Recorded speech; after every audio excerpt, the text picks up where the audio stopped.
Like, I don't think that 14-year-olds have any idea really of who she is, because I think that she's faded from meaningful relevance in this country. And people can come for me about that, but as much as that might be not a nice thing to point out, I also think it's factually. I have been approached by 2 political parties now to join them as an MP.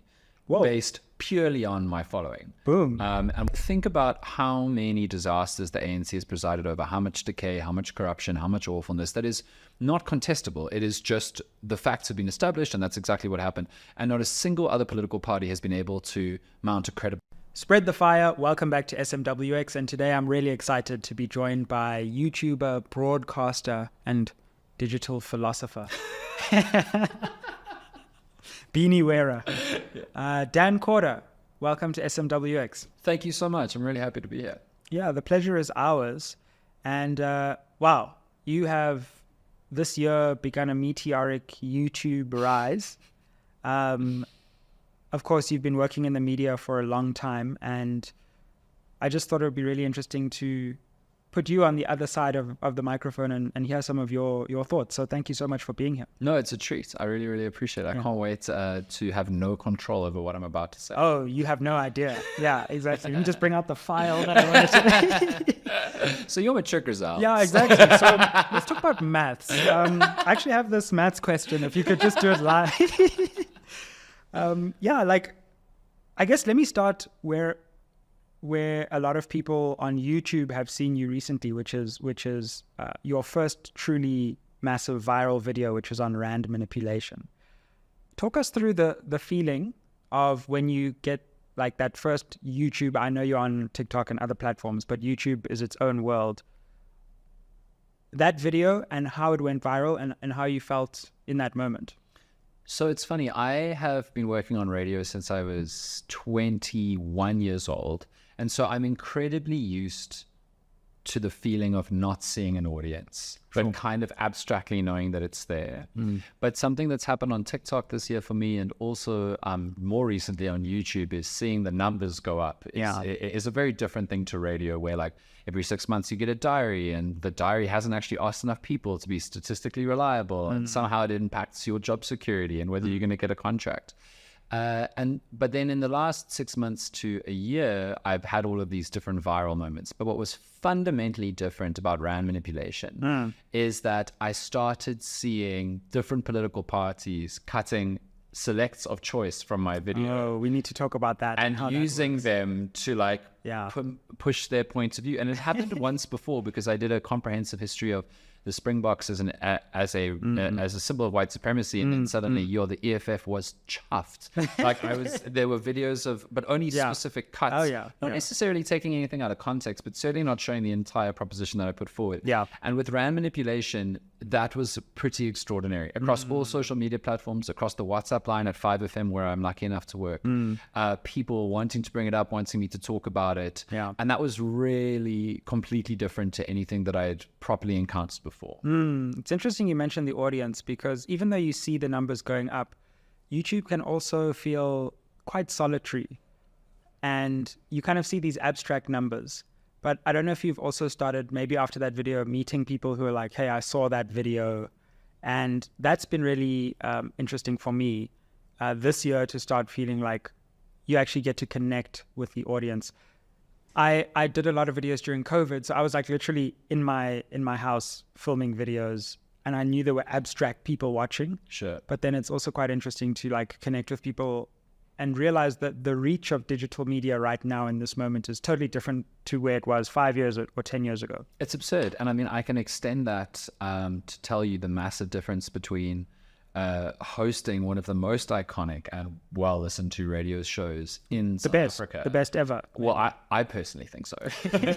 And then the fact that radio, although it is still listened to with an extraordinary fervor by 97% of South Africans, and is in no way dying, no data suggests that it is.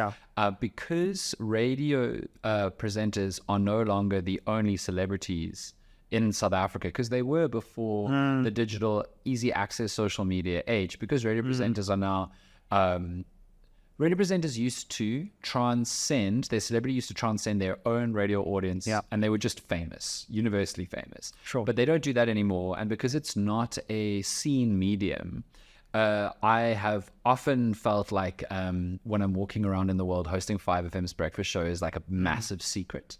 Because if I meet 5FM listeners, it's like, whoa. But if You're that, exactly. Yeah. But since the TikTok virality and the YouTube virality, like I'm like not only recognized but approached all the time. And it's a very different feeling of. Fortunately, I can just take off the beanies and no one knows who I am. Ah, damn! It's like 100% anonymity. Really should have started the beanie thing. Face mask. Was like, I should have. Yeah. From now on, I shall wear beanies. It's good. It's good. Yeah, no, that's really interesting. And I guess for you, maybe the difference would be that people, like you're now on a medium where people are seeing your face, they're seeing the emotion and not just the voice. And I suppose that must be different to just the voice. Absolutely. And it's also the fact that this project is my project just for me. So nobody is silencing or gagging me anywhere. But when you work for another company, you have their commercial interests in mind. And so you think about the kind of content that you can and cannot put out, should or should not do or say.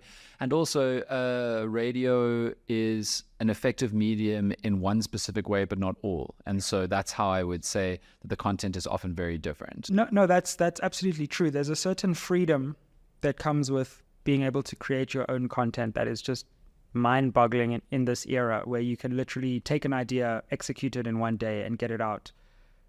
There are dangers as well with that because like there's just no gap between your thought and it being mediated to others, but there's an incredible intensity and immediacy of what you can do. Yeah, I think you're absolutely right. I think that you have to obviously think extraordinarily carefully when you put anything on the internet because it is forever. But a massive part of my coming of age through all of the different kind of eras and mediated moments that I've lived through since I went to university as an 18-year-old is I've come to learn that whenever you put something out, and this is not an easy thing. It's easy for me to say because I've done so much live performance. But it's not easy for people who haven't done that. And so I empathize with that. But like having done this much live performance, I've managed to get to a point where I go, so long as I feel certain about what I am saying as I say it, the audience response can be what it can be. And unless the audience response points out something in what I've said or done where I go, oh my God, I really screwed that up. I'm actually quite fortified in whatever I put out. So it's the creation moment is anxiety inducing, but not the audience response. Except for random manipulation when I thought, dear God, if one economist calls me and says, you idiot. Like, yeah. And that's why before I put out that video, I called 2 economist PhD friends of mine. Nice. And I was like, I want you to read the script and tell me if I'm wrong.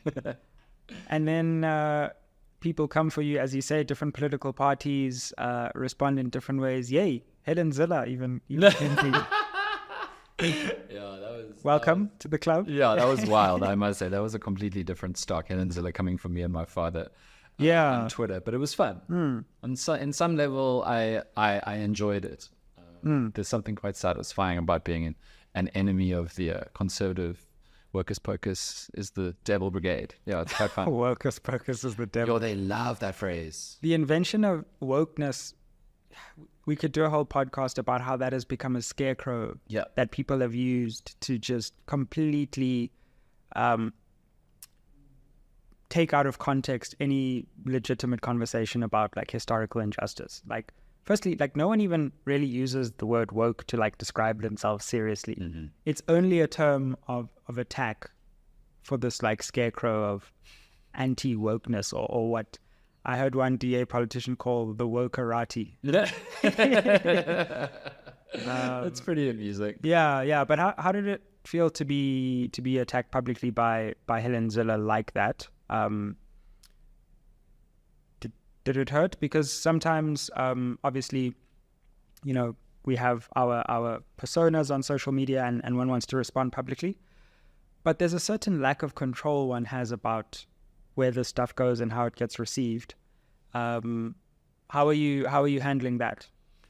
So the thing about the Helen Ziller moment is that she was going on a diatribe about the evils of progressive thought, basically.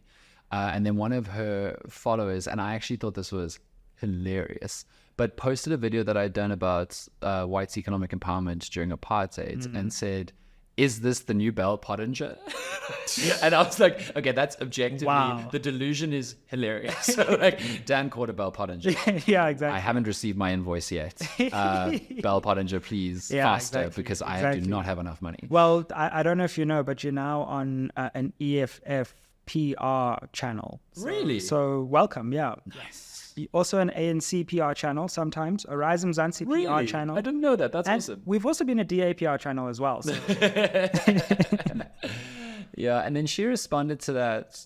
And I think that what I took such fundamental issue with was somebody with an immense amount of power, no matter how many hundreds of thousands of her Twitter followers are bots, and there are many, but someone with that level of power resorting to like a real character assassination where there was no interest in engaging with a level of argument or intellect or public thing. What she instead decided to do was try and besmirch me and actually my father's reputation through saying Dan Carter is the son of, and then insult, but the insult was to like denigrate me was one of the professors who presided over the collapse or the destruction of UCT. Yeah. And I took immense issue with that because, and I mean, people have like used personal attacks to try and delegitimate me before, but like pulling in a member of my family was something that I found really objectionable.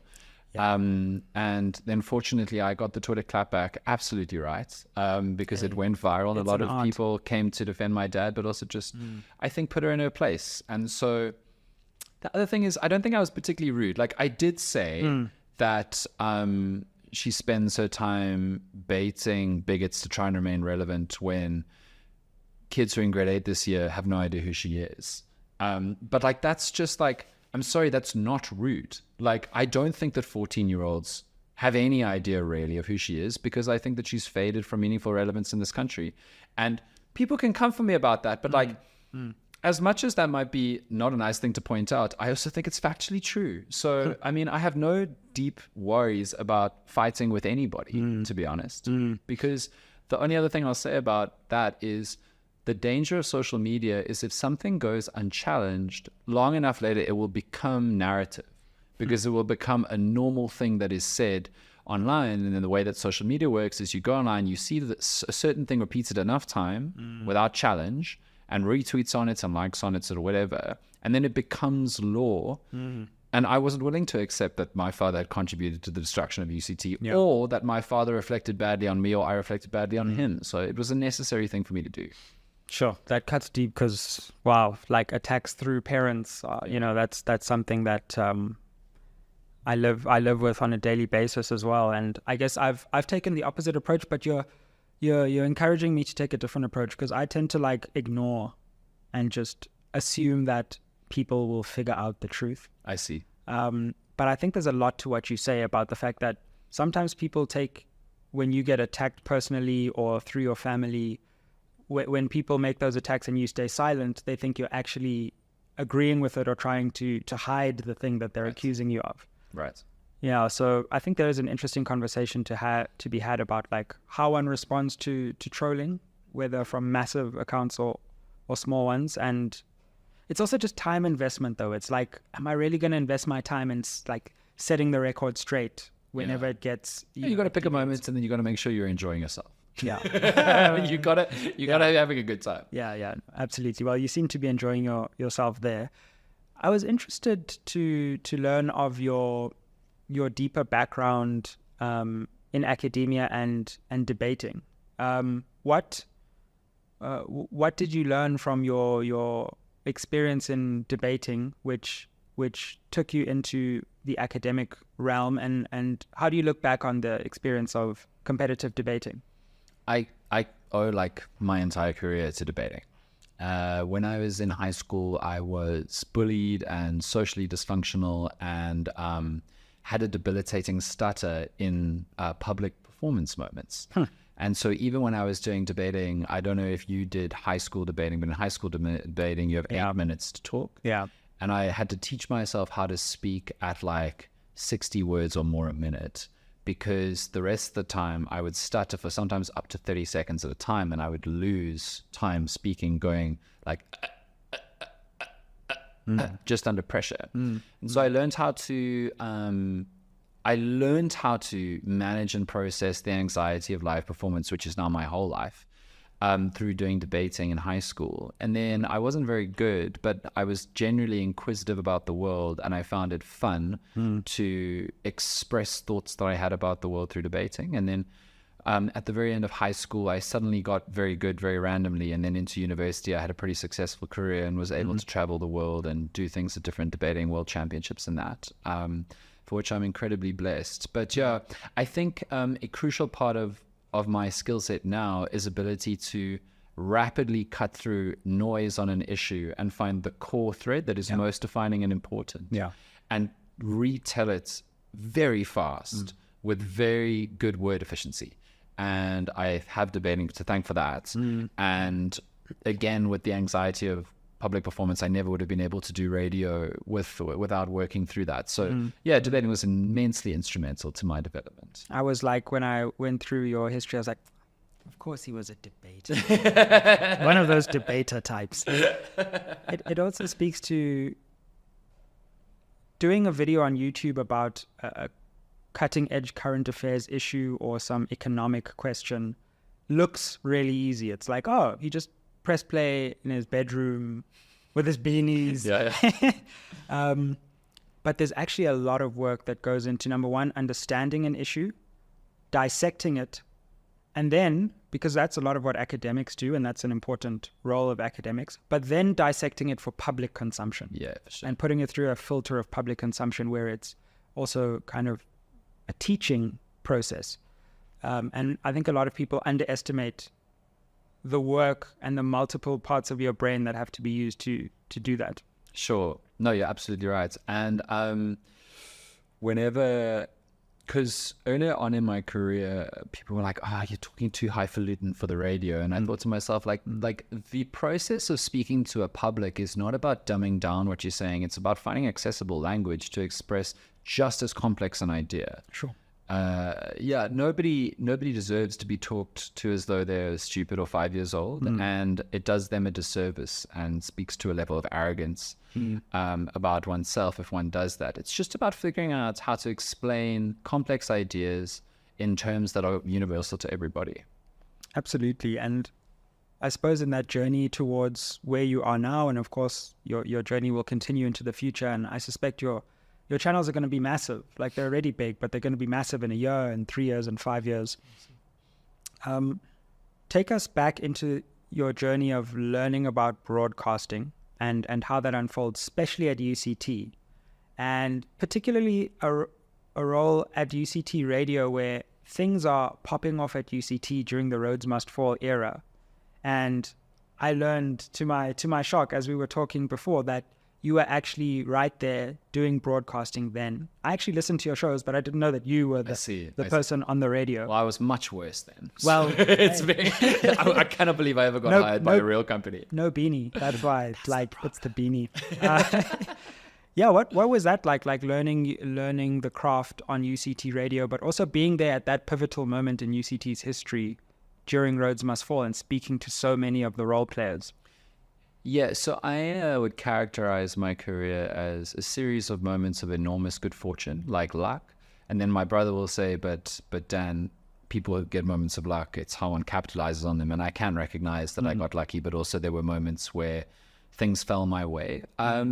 So I had no interest in broadcasting nor radio. I was just staggeringly bored and unfulfilled. And that's not a criticism of the university system. I love universities. I just didn't know what I was doing with my degree. I didn't know what I wanted to study. And then on one of those campus society sign-up days, someone just said, do you want to sign up to the radio station? I thought, literally, why not? And then the next day, in my student account, 1,000 Rand was missing because that was the sign-up fee. Oh, wow. For a club and society, 1,000 Rand. Well, then I'd better go to this stupid thing because, like, that's so much money. Yeah. And then when I got to UCT radio, I was incredibly fortunate because I never had to do a graveyard shift or anything like that because the breakfast show needed a producer. And in the training, they kind of identified that this kid has just got like endless hunger for interesting stories and endless curiosity. So I would just created lots of content. Like I had these long prep sheets of all these oddities and things that happen in the world and facts and stuff, because that's just how I was raised to be. And then a few months in, I was put on air a lot. And then a few months after that, we needed to have a reshuffle because the afternoon drive host needed to go and do some studies. And so I was made the breakfast host, and the breakfast host moved to drive because it fit. Because, you know, at campus radio, you know this. I'm sorry, you don't exist to the viewer, but you know this. But you know just that, like, talking to imaginary friends. Yeah. It's so often just about your schedule. It's about your study schedule. It's not about who's the best or whatever. It's how to build a lineup. And so I hosted the breakfast show. And the end of that year, I got quite a bad illness, which meant that I had to stop doing breakfast radio because it was too taxing on my body. And then the beginning of 2015, I went to management and I just said, these old fogies who believe that young people don't want to do talk radio are wrong. It's just that talk radio is run by 40-somethings who don't make content for young people. And then they blame young people for not listening to their whining about how things were better in the 90s. Like, there needs to be a change of understanding of that. Can I start a talk radio show? And so we started a talk radio show, Contraband, and it immediately felt like what I was supposed to be doing. And we were having, that was the year when Lean In was a thing, and Sheryl Sandberg, and I had law school feminists debating against art school feminists on the show.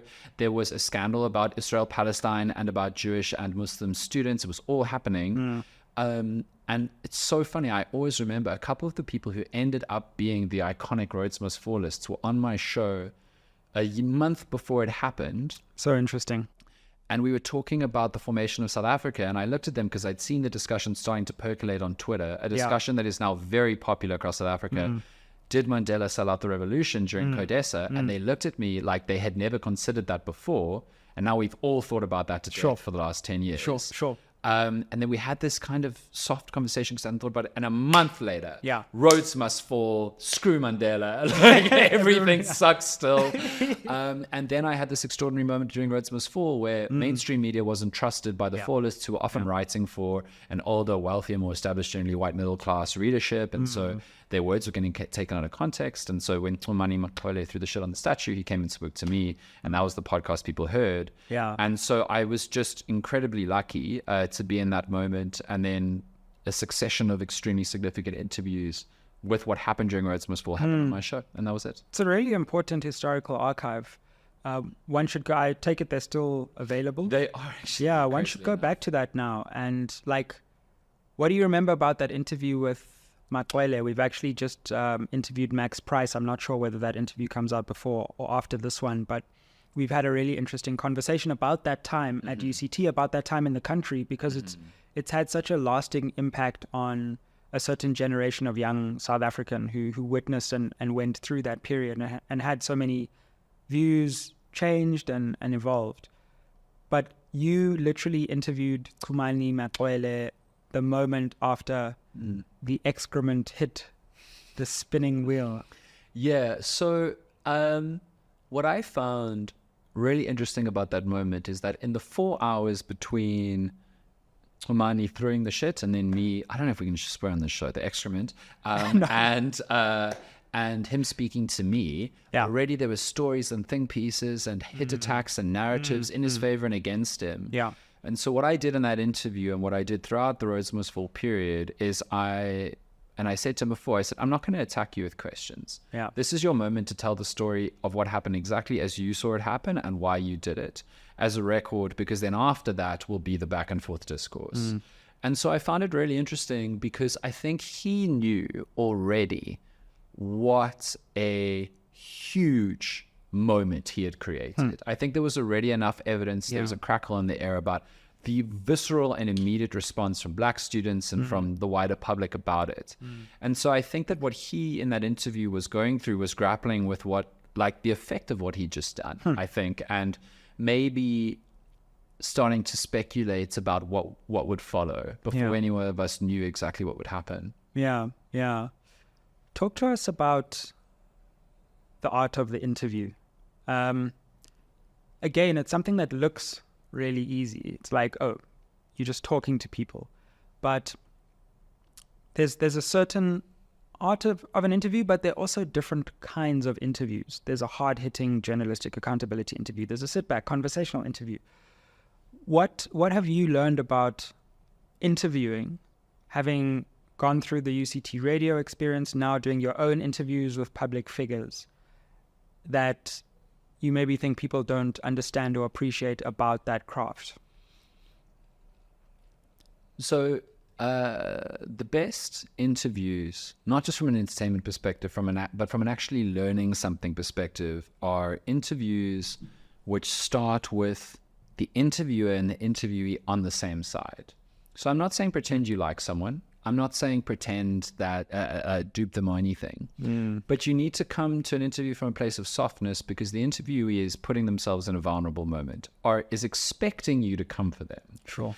And in that moment, if you start hard and brutal, unless you're literally on the BBC's Hard Talk, where that's the whole show and everyone knows that that is the point, unless you're on that, you have to create a rapport from which fruitful conversations can happen, even if you disagree with them. A great example is when Sakina Kamwendo interviewed Brian Molefe about Eskom and the coal.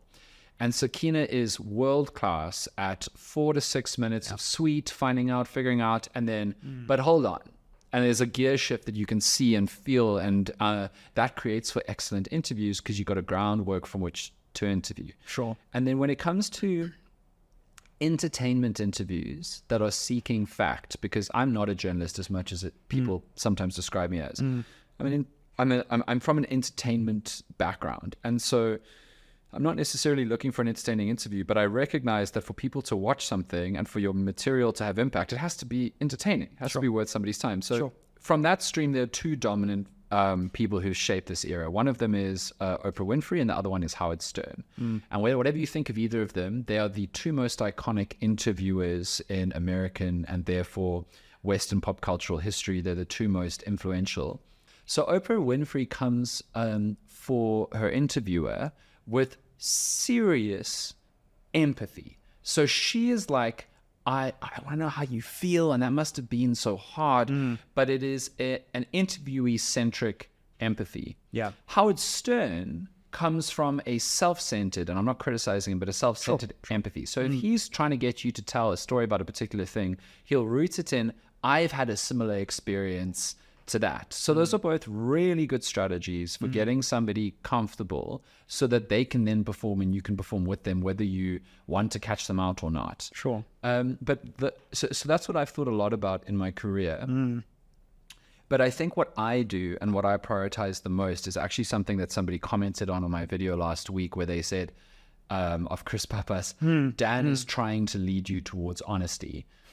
Which is nothing about Chris Pappas and whether or not he was telling the truth on whatever he was talking about. But I think that is what I pride myself on, is like, sometimes people don't want to be honest in an interview, and then you have a duty as an interviewer to guide them towards honesty. And if they refuse to be honest, at least the way that you handle them will show that they've chosen not to do that. Sure. But ultimately, interviews are about getting people to express their true selves, because if they choose to be on an interview, they've demanded the spotlight already. They've demanded your attention. No, you at least owe them honesty.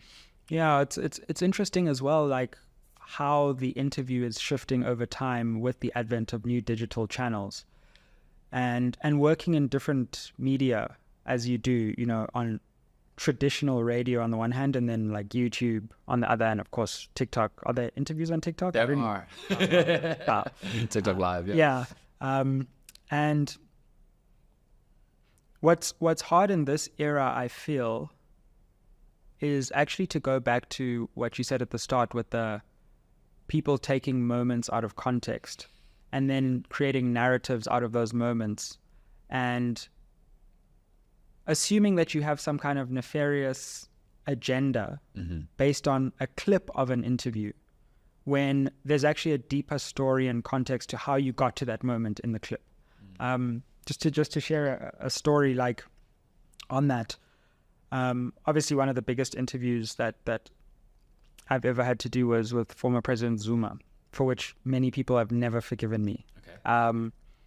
And I was building up to a question, for about 30 minutes. Wow. Yeah. Okay. Because I had criticized him, you can't believe. Yeah, your PhD. PhD, I'd written a song about it. Was, At the time, in fact, my father had also done a lot of cases against him. Ironic.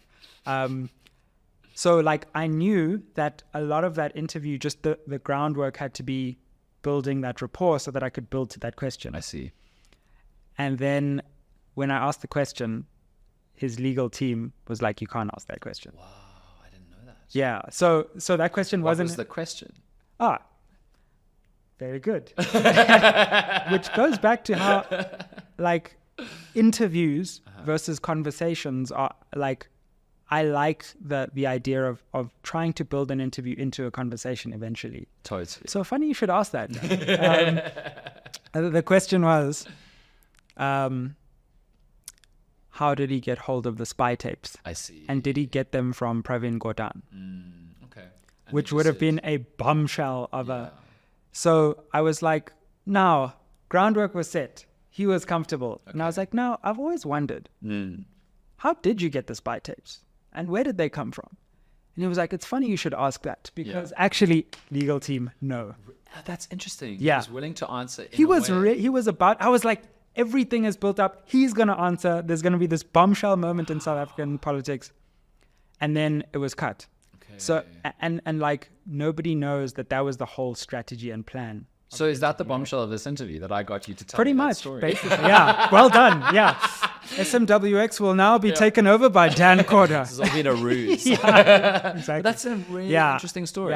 Yeah. What is the dynamics of... Was You're it two, just now just... Okay, I'll have one more question. No, I'm yeah, interested. no, absolutely. By all means. 2 to 4 lawyers Let's talk. standing just off camera waiting. Yeah. Wow, that's interesting. Okay, back to you. I love that I learned that. No, I really genuinely love that I learned that. Yeah, like part of interviewing is knowing what the audience sees in a room, knowing what you can see in a room. Hello, Oradile, the cult figure of SMWX comments, and knowing that there's often a dissonance between those two things, Sure. and then having to negotiate in public what you could see and what the audience could only see. Totally. It's even more weird on radio. Oh, yeah. Where like you've only got one audio medium, but everybody is interacting with each other in the studio as humans who can fully see each other and all the body language and having to figure out the storytelling of telling the story.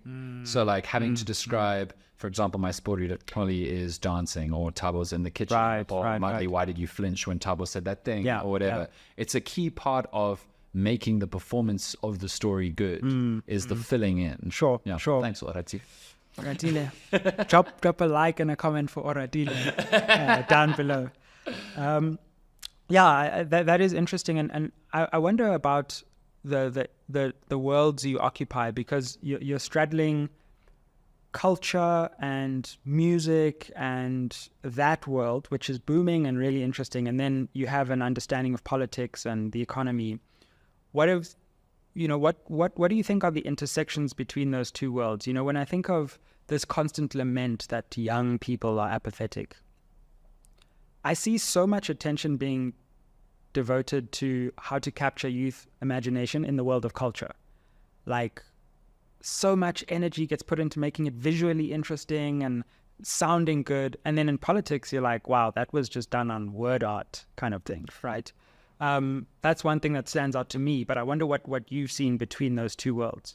So I'm incredibly lucky because not just 5FM, but many radio stations have never done this before. And 5FM was like, I always say that 20, during COVID, it was 2020. 2020 was the first year where I could work for 5. And the reason why is because I've always tried to keep with like core values and characteristics of myself, no matter what radio or any kind of performance I do, which is that people need to know that I'm thinking a lot, that I've really got some knowledge and I'm trying to express it, and that I'm trying to be funny and entertaining and like interesting, present interesting things, the kind of thing that I want to listen to or watch. And the more that I have moved through my life, the more that has been about South African current affairs, politics, and the rest. And I was so lucky when I was hired for 5. I only started in 2021, but the initial conversations were at the end of 2020. I was so lucky because the man who hired me said, we want you to do exactly that. And I thought, amazing. Yeah. And then, of course, there were extended conversations about 5FM being a commercial music entertainment entity. So whatever I did needed to make sense within that. But fortunately, in the last nearly 3 years now, I've either found the audience, or the audience that was there already actually found that they wanted what we as a breakfast show tried to do, where we have managed to create a scenario where we talk a lot about politics. We talk a lot. We were laughing about the sheriff at the ANC's the Julius the other day, and they were driving away the cars to make sure that they weren't on the stock take. The jokes write themselves in the Republic. It's too easy. And we've talked about NHI. We had a massive debate about social grants and all that. And it just has proven to me again that nothing is boring to South Africans or anybody. What is boring is how some people talk about things. Because an excessively boring person could talk about Taylor Swift being Time Person of the Year, and even Swifties would not want to listen. Sure. But what we've managed to do is show, and here's the other thing that I think about a lot, because so many people message me saying, thank you. Basically, I haven't known how to get into understanding South African current affairs, and I'm sure you get the same thing. Yeah. And I thought a lot about why that's the case. And it's not because they're not interested. People would be so stupid to not be interested in the world's news around them and the people who are making decisions about their house, their street, their job, their school, their neighborhood. Everybody's interested in that. It's just about how you tell stories such that it's accessible, entertaining, and interesting. And so on 5, our project has been, if we want to talk about Fikile Mbalula to people who don't know who he is, we've got to build the world. We've got to talk about him from first principles. Talk about him once every 3 weeks, and then in 6 months' time, we can do a gag about Fikile Mbalula that everybody will get immediately because we've built the world. That's so interesting. That's education. That's what education is, right? It's giving people the hook and the context to make sense of something they didn't understand before. Yeah. And it's so interesting how the world of culture can become a gateway, maybe a more effective gateway than a serious news conversation to talk about those issues. Yeah, I think so. I mean, Fikile Mbalula went viral so many times. Like, no one will ever forget when somebody criticized him for going to that wrestling match in LA. And his response tweet was, "Where are you? I'm inside the venue. I can't see you." It's just like objectively hilarious. It's an objectively hilarious clapback. So that gives you an opportunity to laugh about that joke, but then talk about, was there a legitimate critique within the person saying, why are you wasting time and money when you're a minister across watching a boxing match? And from that, you've just got so much space to have a real conversation. So that's what we try to do. And building out those worlds ahead of this election, I think, is going to be fascinating because, yes, digital media is not, it doesn't have the reach of an SABC, or it has a different reach. And you and I both appreciate that, working in the SABC in different places as well. By the way, the reach of the SABC, amazing. But for the first time, I feel like we're gonna have a YouTube election as well. We had a Facebook election. We had a Twitter election. For sure. I think 2024 is going to also be a YouTube election.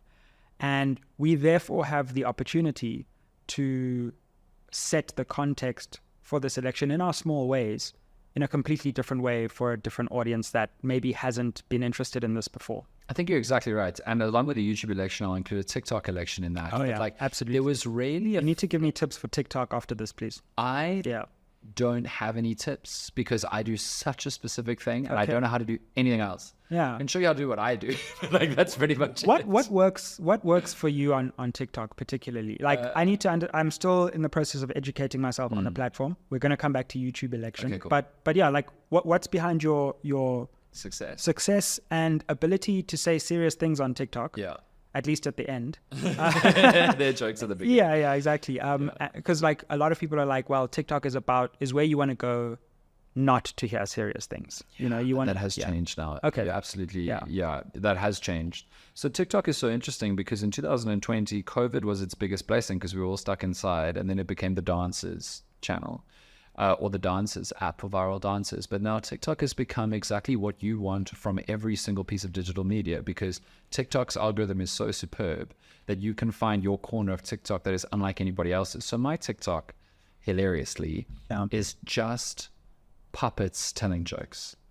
because all my favorite comedians are ventriloquists. Right. So it's like Chad the Bird, and then what's that purple guy, Randy Feldface. Okay. I find the art of somebody using a puppet to tell jokes and make audiences laugh so bewitching and incredible. And we've obviously got plenty in this country, Chester Missing and the rest. But that's my TikTok. So I can't tell you how to be good at that. Yeah. But what people enjoy about me and also my dear friend Zetu Kola is that we take news articles, we use green screen, we leap to the bits that we find most impactful and important, tell a few jokes because we are still young people and part of a generation who wants to laugh in a country which needs to laugh.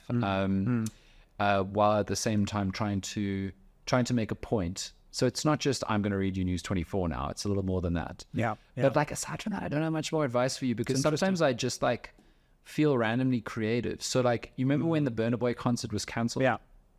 I was reading about this story. I was like, cool, I could talk about that. But like what's in it for the viewer if they've already read this article? Yeah. And then I realized that one of the two Americans implicated was called Mr. Wings. And I just thought that was hilarious. Yeah. So then for the whole video, I just told the story of what happened with Burna Boy's concert. But every single time I mentioned Mr. Wings, I mentioned another KFC meal. So he was Mr. Dunked Wings, then he was Mr. Streetwise 2. Yeah. And it was just a gag. Wow. And that's what, and I love doing that the most, when you find a simple joke and you just run with it. It's interesting. Well, you did say something that was quite insightful there as well, which was like you thought what's in it for the viewer. And that's often like a really difficult question for content creators because they're thinking, how can I do this right? Or how can I get this right? When it's like putting yourself in the shoes of the viewer, whether TikTok, YouTube, or radio for sure is the first step. Can I say something about YouTube TikTok election? By all means, that's where we were going. Okay, brilliant. Yeah. Because there was something festering in my head. So I think this is the first time in South Africa's history that certain content creators online have the power to shape the futures of individual politicians. So I don't think an individual content creator or anyone in South Africa has the ability to tell someone who to vote for, and then there's that. Yeah, sure. But like, the fact that politicians want to be interviewed by YouTubers now tells its own story, right? It's like when you look at the views, when you look at the numbers, when you look at, say, 1 million views on a TikTok video, and then Business Day, no disrespect, I love Business Day. Please write about me, Business Day. No, absolutely. Has like a readership of less than 100,000. The title of this video, Dan Quarter hates Business Day. Hates capital letters. Long running beef. Business Day doesn't know about it. But yeah, so the fact of the matter is that online creators in South Africa have now got such significant audiences, a handful of online creators, that they can interact with politics and create such viral moments that they will impact people's perceptions in the way that a TV interview can also do and has done for much longer. And I think that is like a radical seismic change.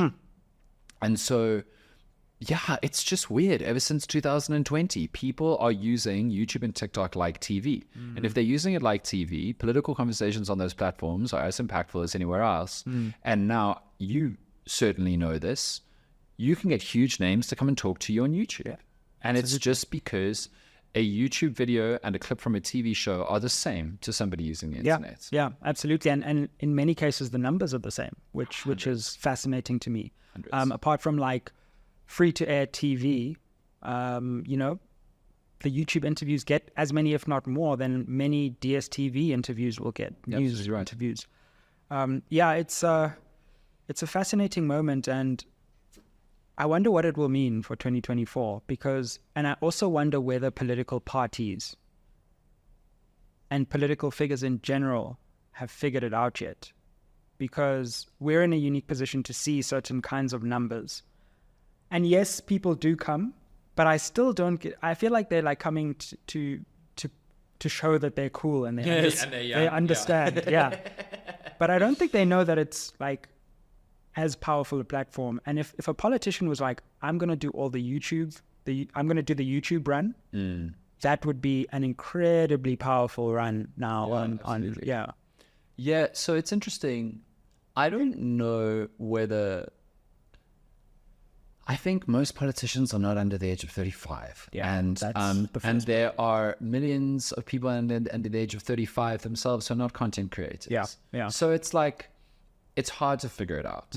And politicians have had, for as long as radio's existed for more than 100 years, TV for more than 70. And so like, politicians know they need to learn the craft of being really good at that thing. Yeah. But politicians and political parties have by and large not figured out how to be cool in an era where mass use of social media can create cool for generally young people themselves. Although there have been extraordinary developments. Like, I mean, Joe Biden 6 months ago signed somebody who is like 35 years old, and she's just a social media genius. And she ran a local campaign for a Democrat. And in the last 6 months, Joe Biden's Twitter has exploded with wit and brilliant memes, and it doesn't feel like dad joke try-harding. And I think that more and more political parties in South Africa are going to start emulating that model, because it's so obviously important. Yeah, absolutely. That should be the title of Joe Biden's autobiography. Dad joke try hard. Yeah, that'd be pretty good. Yeah, absolutely. Like, behind the scenes of interviews, like, you've now been able to meet various politicians. I see you've spoken to Songezo Zibi, you've spoken to Mmusi Maimane. Maybe these are some of the politicians who are getting it. Chris Papas. I told the story of the Zuma thing. Any interesting moments that you've had, like, off the camera, or things that you've learned about South African politics trying to get interviews? Let's spill the YouTube tea. So I have been approached by 2 political parties now to join them as an MP.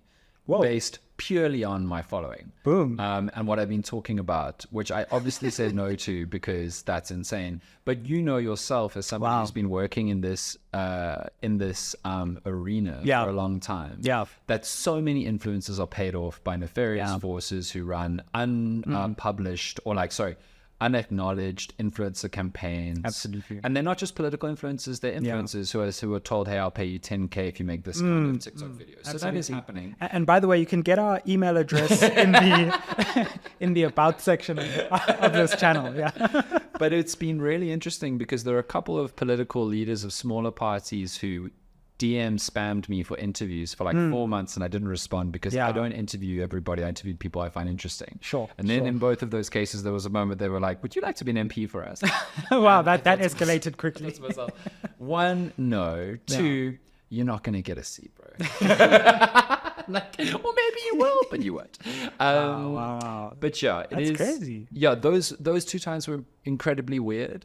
And then the other thing that is interesting is that just after each of my interviews, when the mics go off, every politician I've spoken to so far starts speaking to me as though I'm a mate who's in their political party and saying pretty disparaging things about other people. So interesting.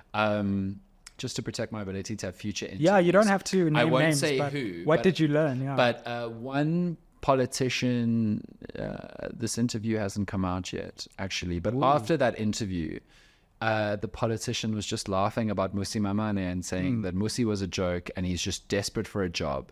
And he will take if he gets a seat in parliament, he will do anybody's bidding just to have work. Oh my word. And I thought to myself, that's interesting. Not about Mmusi particularly. It's about your attitude as a fellow politician of power towards Mmusi Maimane. So I found that really interesting. And then in interviews, there have been a couple of moments when I've just thought to myself, because at the beginning of every interview, approach. So sometimes I ask people and sometimes they approach me. And right. The thing is always the same. They want a pre-interview or they want a list of questions, and I say, I'm not going to provide you a list of questions and you're not going to get editorial cut power afterwards, but I'm going to approach this interview from the intent to try and understand you, not catch you out. I just want to know what you really think. Sure. Cutting through the mist, like with Tumani Makhwele 8 years ago. And then I say, watch my other interviews, you'll see that that's how I do it. And what that does is it leads to quite extraordinary moments of radical honesty. So, and then when those moments happen, I always think to myself, are they going to try and tell me to cut this out, but these politicians say things with their chests and then I think have a level of self-confidence that they'll be fine. Like the Herman Mashaba interview that I did, a particularly viral moment was when he said he would force criminals in prison to work without pay all day long, no matter like their situations. If they were in jail beyond 65, they'd continue to work, no sense of pension or whatever.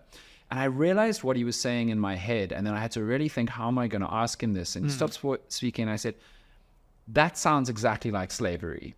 And there was a moment where he kind of stopped, and it was the only time in the interview when he went, and then he said, Dan, do you think we should treat criminals correctly? Which is the classic spin of this topic of like, these lowlifes deserve nothing from us. Why do they get a free pass in prison or whatever? Yeah. But I was just kind of amazed that he thought to himself, sure, that does sound like slavery, but this position is the political position that will win me a lot of votes. And he has more than enough reason to believe, because there are more than enough people who do agree with him on that, that that's a powerful position to hold. And most politicians love massive exposure, even on viral moments where some people are saying you're evil, you're wrong.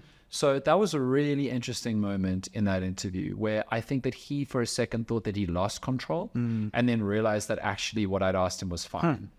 It's so fascinating to actually meet people when you interview them, especially people who are in the public eye and politicians that you're so used to seeing via a screen. Yes. And sometimes you can't communicate it because other people are watching it via screen, or they don't get to see the moments before or afterwards, but you get to appreciate and understand certain aspects of who they are as a person because you're seeing them in 3 dimensions and you're seeing what they are like as a person. I have this interesting, like, there are a lot of politicians who one agrees with, and then you meet them and you're like, wow, you're not necessarily a nice person. Yeah, like, absolutely. Your views are really interesting, but I don't know if I like you as a person, you know. And then there are politicians who, like, you completely disagree with, but you're like, wow, that person is actually a genuine person. Like, or like, so I remember John Steenhuisen, like, it's well documented that I've disagreed with him on a lot of issues, the DA, their position on race, etc. You wouldn't know about these kind of criticisms and being criticized by the DA, Dan. I've been blacklisted from all interviews by 3 DA politicians. Oh, well, yeah. But I just found John Steenhuisen like a very nice, approachable person. And I was like, wow, that wrong-footed me. Like, there's a degree of charisma that you only capture when you actually meet someone. Yeah. To use Herman Mashaba again, he's got this extraordinary charisma in person, and I can understand why he's been such a successful businessman and all the things, because of his interpersonal skills are really impressive. Yeah. And he also does this thing when you're asking him a question where he looks at you without blinking with a very serious face. Oh my word. And it's like, it wasn't destabilizing for me, but I thought to myself, there are probably a lot of people who wanted to screw with this guy and then didn't. I don't know where the camera is. He looks at you like this when you're asking him a question. For as long as you're talking. And I thought to myself, that is a weird dynamic in this interview. Really is. So for my next question. Exactly right. Exactly yeah. right. So yeah, like 2024, how are you as we wrap up? Oratile, how long have we been going? Because also the other thing that happens during an interview is you completely lose track of there's time. no sense. This is either like 5 minutes or like 2 hours. Yeah, exactly. Are we fine? Keep going. Yeah, exactly. We this is going well. Cool. Yeah. And about an hour. Great. Cool. Yeah, so 2024, like you did another interesting video about who we're going to vote for, people. And it also feels that we're in this weird place in South Africa where there are more and more parties, but in many cases it also feels like fewer and fewer genuine options. So like there's a ballooning of the political party landscape, but there are still many people who feel like no party quite gets it. Yeah, I think the reason why that video has done well is because it expresses the exasperation of a group of South Africans, and it's probably the majority of South Africans who are completely gutful of the ANC, but completely gutful of the alternatives. So I always say that the only thing more disappointing than the ANC government is the fact that no political rival has been able to take advantage of such an enormous head start to mount a credible challenge.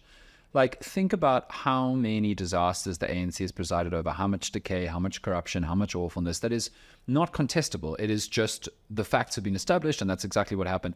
And not a single other political party has been able to mount a credible challenge. What that speaks to is a failing of our political class and a fundamental lack of ability and lack of talent.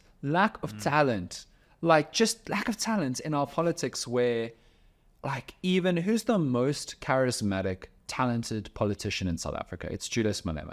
By far. No matter what you think of him, he is a master at the art of being a politician, demanding attention in the spotlight, whatever he wants. Sure.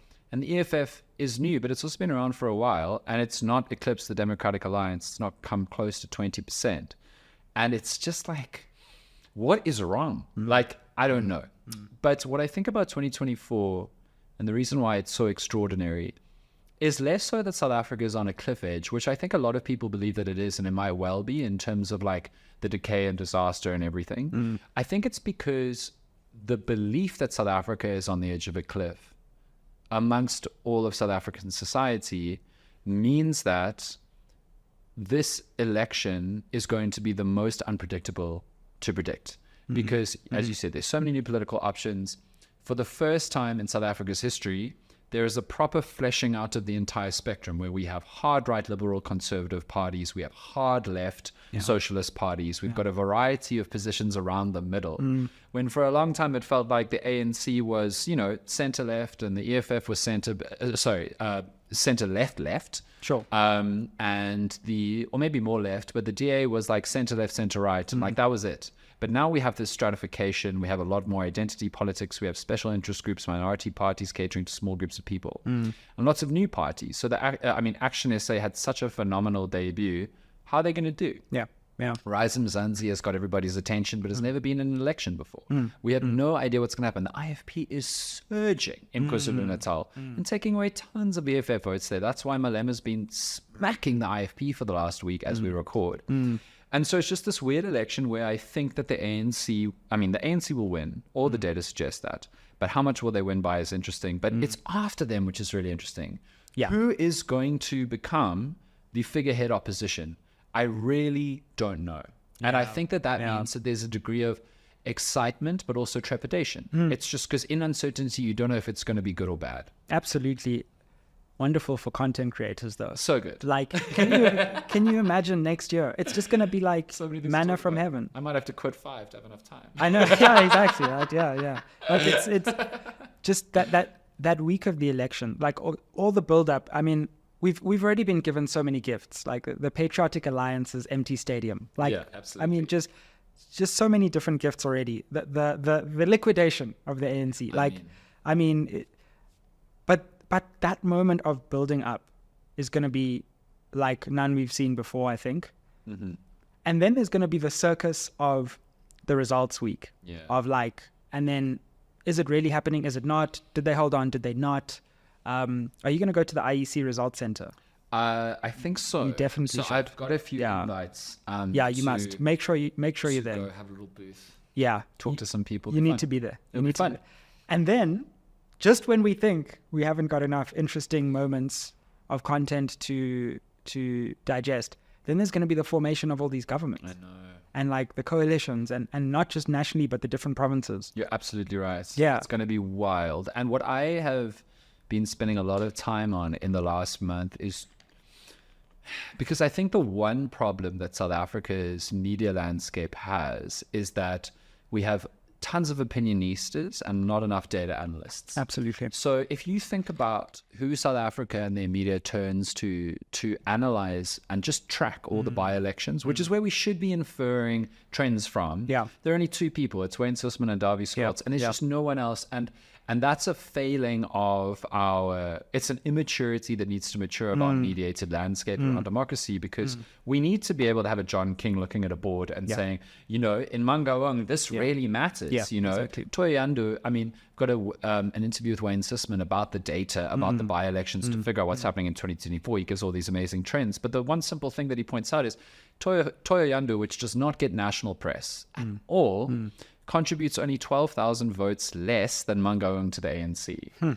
and Mangaung is going to be covered to death. Yeah. And so I think that we need in our politics is a media fleshing out of proper data analysis of what actually is going on, as opposed to I live in Sandton, not me. I'm saying hypothetical. No, I live in Sandton. It's out now. Clipped. Done. I don't live in Sandton. But I, hypothetical opinionista for a newspaper, live in Sandton, and I feel unhappy about these things, and my friends feel unhappy about these things. Therefore, I'm going to write an article that the DA is going to win this area. Yeah, absolutely. How does it feel to live in Sandton? Is it like a nice... I don't know. I drive through Sandton when I want to give my tires a break. Right. From the potholes everywhere else. Yeah, fair enough. No, you're so right. And on that, like, I would even go further. I think it's not just data analysis. It's just actual analysis itself. Yes. There's a lot of opinion. And of course, the line between opinion and analysis is murky, but there isn't a lot of analysis, like, which is just, I'm going to try and explain this phenomenon. One, so that you can understand it, but two, to break down what are the interesting things, what's the noise, what's the signal, so look out for this kind of thing. I was once told such an interesting comparison.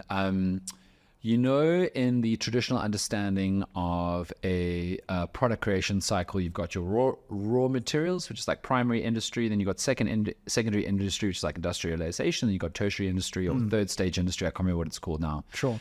Which is like product, services, like niche things like that. And like the first person interview or the immediate microphone into the mouth of somebody famous or important or influential is the raw materials.